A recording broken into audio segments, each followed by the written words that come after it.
Hello বন্ধুরা, আজকে আমাদের দুপুরে রান্না হবে খিচুড়ি আর বেগুন ভাজা। তার জন্য দেখো সিম আর ফুলকপি কেটে রেখেছি পাত্রে, ওদিকে আলু কেটে রেখেছি, আর ওদিকে টমেটো কেটে রেখেছি, কাঁচা লঙ্কা আর আদা ঘষে রাখা হয়েছে।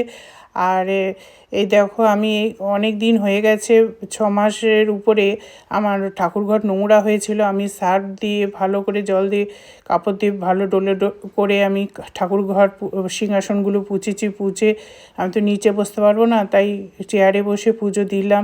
কেমন লাগলো আমার ঠাকুরঘরটা জানিও। এবার খিচুড়ির দিকে আমি যাব বলে রেডি হয়েছি। দেখো, আমি ফুলকপিটা ভাপ দেওয়ার জন্য একটা পাত্রে বসিয়েছি, আর এদিকে মুগ ডাল ভেজে জল গরম হয়েছে, আমি মুগ ডালটা জলের মধ্যে ছেড়ে দিয়েছি।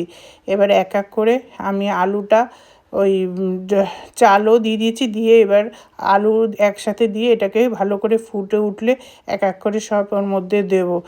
এবার এর মধ্যে টমেটো দিলাম, এবার কাঁচা লঙ্কাও দেবো, দিয়ে এবার এটাকে আবার নাড়াচাড়া দেবো। এটা টকবক করে যখন ফুটে উঠবে, এবার তার মধ্যে পরিমাণ মতন আমি ওই কড়াইশুঁটিও গুলো দিয়ে দিয়েছি।